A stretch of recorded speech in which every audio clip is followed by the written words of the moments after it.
Hey guys, welcome back to another Tempest Rising explained video. Today we are going to be talking about base building, all the little things that you might want to know when building your base. Let's get started.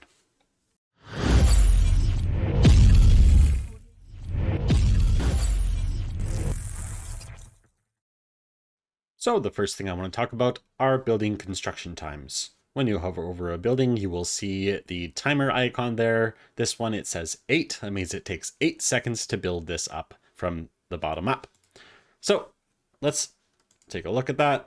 Once we build this, basically once it finishes, it's going to not quite finish. You're going to hear the building complete or the construction complete sound, but it's going to take about 5 seconds for this little animation to happen. So there is on each one of these a little bit of extra construction time added on, and it's constant for each one. So it's about 5 seconds, 5.4. The next thing you might want to know is that the construction sites actually have a separate health pool to the finished building. So if we go like this and we attack it, this is still going to take 8 seconds to build. But this drone is going to drop it off, and once it's a complete building, it's going to have a full health pool. So construction sites have a different health pool compared to the completed building. The next thing I want to talk about is repair costs. So up here, you have this little repair tool. This is used to repair structures, not vehicles, but structures. And I'm just going to tell these guys to hang out for a second. So we have a 1,700 credits right now, 17,300 credits. And if we were to repair this turret, keep in mind turrets cost 600. That is 600 credits. This is actually going to cost around 600 credits to repair this Gatling turret to full. And we can see that that is the case. Let's fast forward through this. Okay, we have finished repairing, and we see that we now have 16,700 credits. And this means that to repair this Gatling turret, it actually takes pretty much the full price. So if this Gatling turret were half damaged, then it would cost 300 credits to repair this.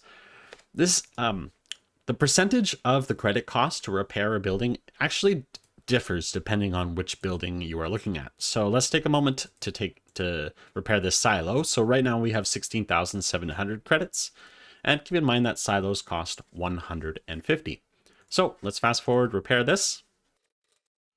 Okay, and here we are. So it takes about 75 credits to completely fill this up. That is half the value of the silo. And this basically will change depending on what type of building you are repairing. Some buildings require the full price in order to repair it fully, and some are half. And some are even like 75%. So I have a spreadsheet. It's in the description. It will show you all of these repair percentages for each of the buildings that we have access to. But this, of course, might change when it comes to the final build of the game, the release build, and it could continue to change through patches. This is just to say the repair cost is something that the devs are able to change, or the repair cost as it relates to the building cost. So keep that in mind when you're repairing. Some things might cost more, some things might cost less. The next thing to talk about is selling. So just like we saw for repairing, selling has different refund amounts basically. So the percentage of the price, so the selling is based upon the percentage of the price you invested. And so let's say we have 16,600 credits right now, and we sell this refinery. Well, we barely get any back. And this is simply because when you get your refinery, this is basically 25% of the value of the refinery that you get back. But the nice thing about refineries is that when you build them, you of course get a free harvester out of the deal. So that is why the sell price for the refinery is so low. Compare that to, for instance, the barracks will refund you exactly half of the price. So let's just stop this.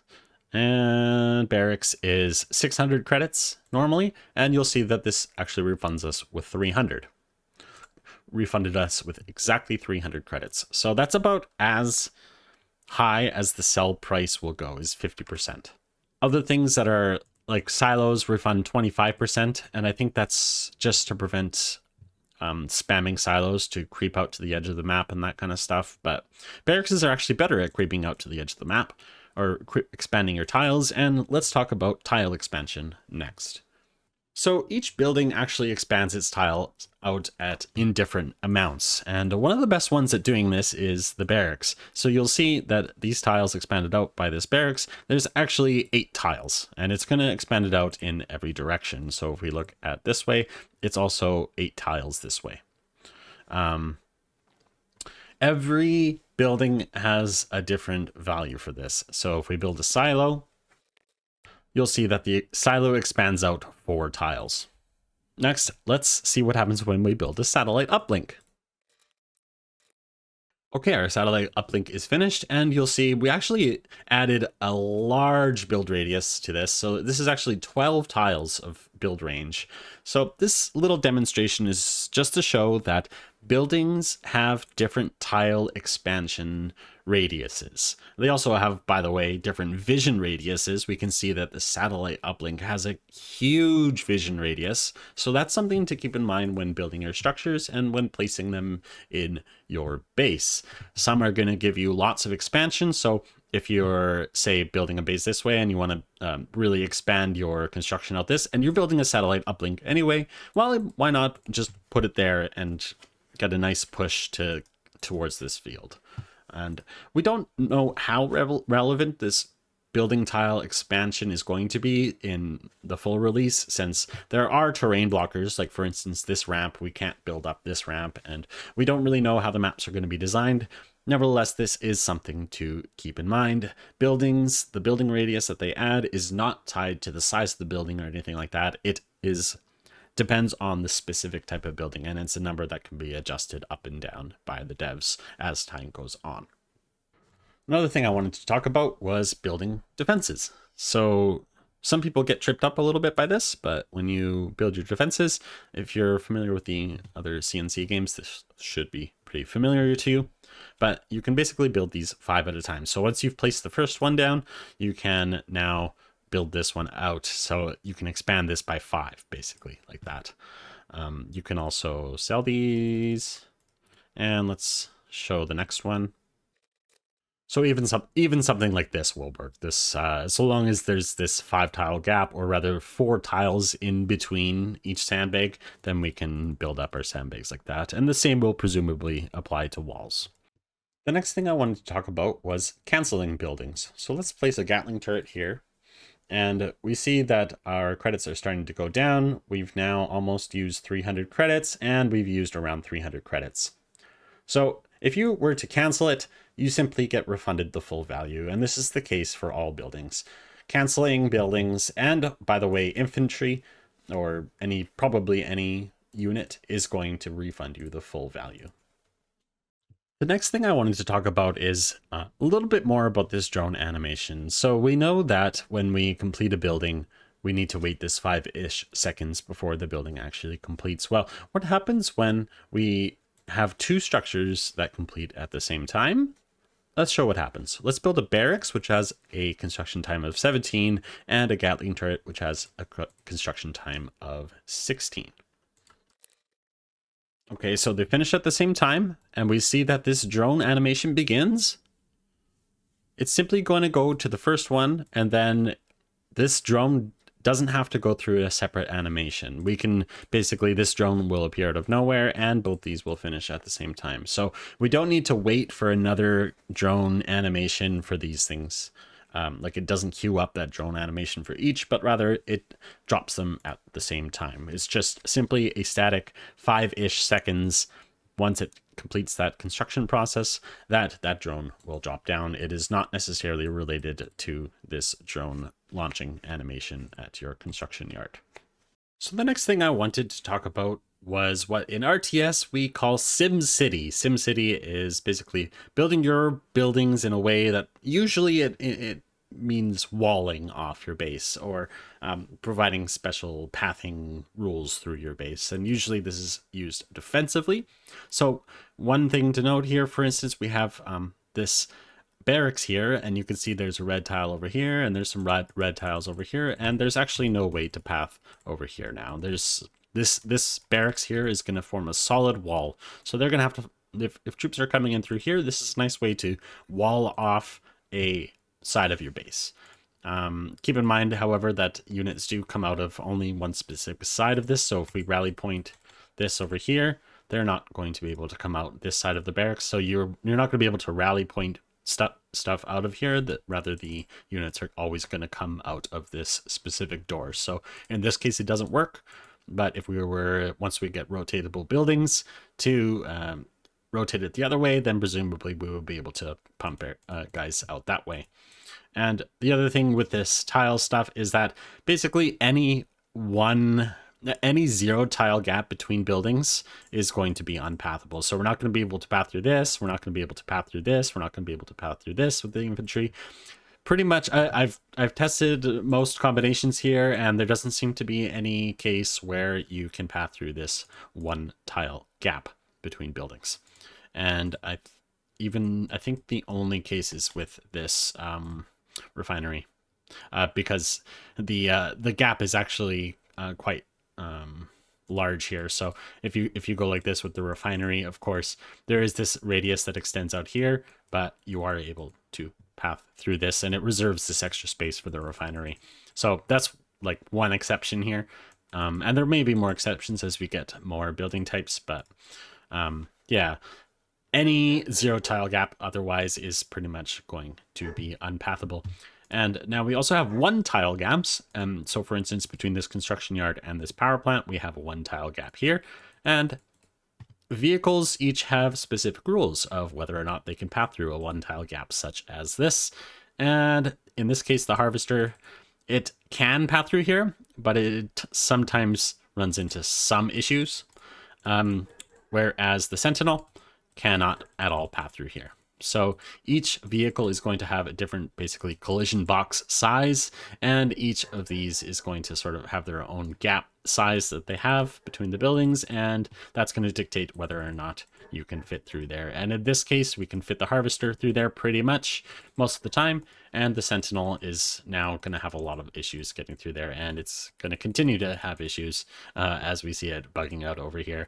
There are some for sure issues, especially with vehicles who think they can get through these 1 tile gaps. This is a 1 tile gap here, by the way, and sometimes vehicles think they can get through and they get stuck like this. So hopefully this gets all cleaned up, and we'll look at this a little bit more, the SimCity rules, once we have this sort of vehicle stuff in a cleaner state, and once we have more access to bigger and presumably larger vehicles.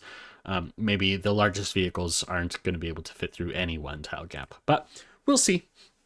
Okay, so the next thing I want to talk about is your credit capacity. So if you look on the side of your building, such as this silo and the refinery, you will see this red bar. You might be used to this red bar that shows you how close you are to your credit cap on your UI. Well, here in this game, they've taken it off the UI and they've put it on the buildings themselves. So as we spend credits, this will go red and it will show you how close you are to your credit capacity. Now, in this particular build, we have a large credit capacity. This is 31,000 credits. That we have, plus 1,000 credits for each of your silos. Now, if we were to add another silo, we would be able to hold 33,000, but we're not going to do that for now. Should point out that right now in the multiplayer version of the game, the base starting credit capacity is 6,000, not 31,000. So it's much lower, and that means there's possibly a greater chance that we have silos involved.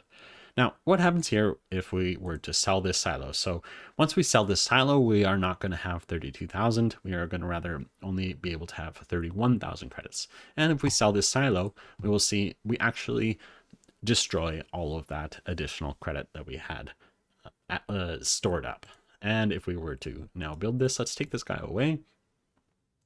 If we were to now build this, let's build something there. And maybe let's build something here, and let's build some stuff here. And I'm going to time lapse this, and I'm going to show you guys this red bar going down. Okay, here we are. We are spending money. Notice how this one is kind of going up slowly right now. That's simply because we just built it, and there's sort of an animation that happens. It doesn't start out exactly where it should be, but rather it takes the time to animate the bar filling up here. But we see that we are now going down and down and down, and as we approach 16,000, then we will be at half value. Let's just fast forward.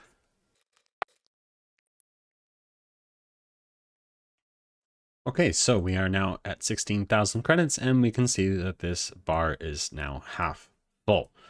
So that's all to say, if you want to know how close you are to your credit capacity, have a look at this bar on your refinery or silo.